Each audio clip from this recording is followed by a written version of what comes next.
Michael Cole recently celebrated 25 years with WWE, the poor man. Well, good for him if he can do that. I would rather take, I'd rather walk through a beehive with my shirt off and to listen to Michael Cole call him because he's so corporate. I mean, you don't get everything, and you see him even when they come back to him. He's reading off something that they want to get in. So there's without Pat McAfee there, it wouldn't even be worth listening to. McAfee at least has some clever gems that he can get in that you remember. Cole doesn't, and I think Cole at this point, he knows what he can do and what he can't do. He's a company guy. So he said, do it like this, and he's done it like that. It doesn't make the broadcast any better, though. The last time that Michael Cole was not in Vince McMahon's ear, Vince McMahon was not in his ear while doing commentary, it was for some NXT UK event on the network. And supposedly, he was completely different, and he was far better. So it's not like he can't do it. He just knows what Vince likes, and that's why he's still there after 25 years, it seems. Because Vince is in his ear. Okay, this is Vince. You're out there. Okay, boy. God damn it! Say this about the damn shirt sale or whatever. Oh yeah, it's a big shirt deal going on. Blah blah blah. And Vince is feeding him the lines, and all he's doing is just saying what Vince wants him to say, which doesn't give him free reign of doing of good commentary.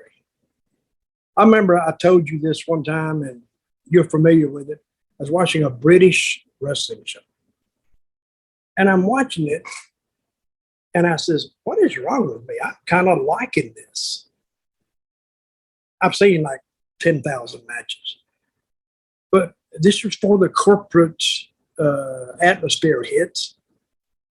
The announcer was actually talking about the match and the strategy involved behind this match, because he knew how a certain guy worked, how another guy worked, and he's trying to mesh that into an idea of what's going to work for each guy. And it actually a very, very wise decision. It made you watch the match more. And he didn't overtalk the moves. He talked you through it. See, like Michael go, oh, he punches him. Well, hell, I can see he punched him. You don't got to tell me right after he did it. I saw it with you, Michael. So, but I don't know. I may be wrong on that, but I was enjoying and I like British wrestling, to tell you the truth. Yeah, Ken Walton, he did the commentary on his own for decades.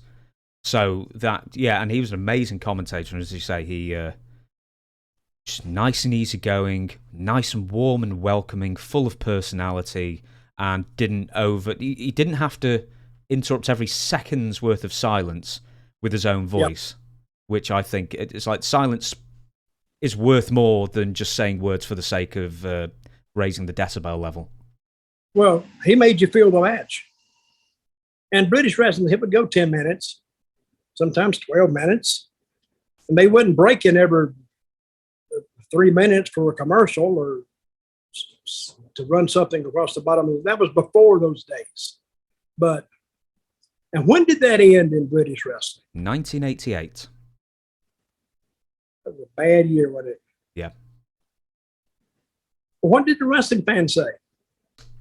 The amazing thing about British wrestling is that when it went off TV for a few years, attendance went up because so many people were missing British wrestling. I won't bore you to death with it, but in '86 there was a new commissioner of ITV. He hated wrestling. He put it in a less advantageous time slot. The viewership halved, and then when the viewership halved after a couple of years, he had the excuse to get rid of it for good. Mm. And just low class, and couldn't sell the advertisers, and they were looking at the bottom line like so many corporate types do. Well, it was low class because that's what they thought of it. Mm-hmm.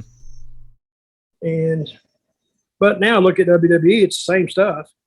I mean, totally different product. But look at what they're doing now. They're doing hundreds of millions of dollars of advertising. But if Stephanie had done more, like you said, she'd still been there. Right, so I'll give you two bits. Oh, actually, just before I do, Michael Cole as a person. You did the Cole and Bradshaw YouTube shows years ago. How was Cole as a person just to hang around with? Did you spend much time with him?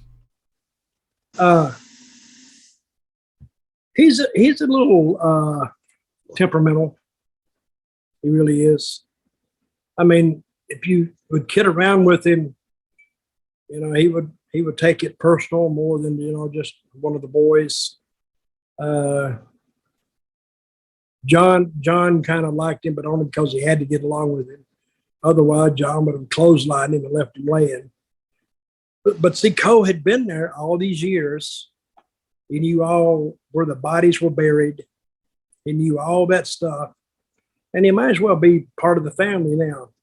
But, and this is what I'm saying, when the McMahon, if they aren't making an exit, all the McMahon allies all these years, they're in jeopardy too. So you may see a bit of nervousness coming out of Stanford.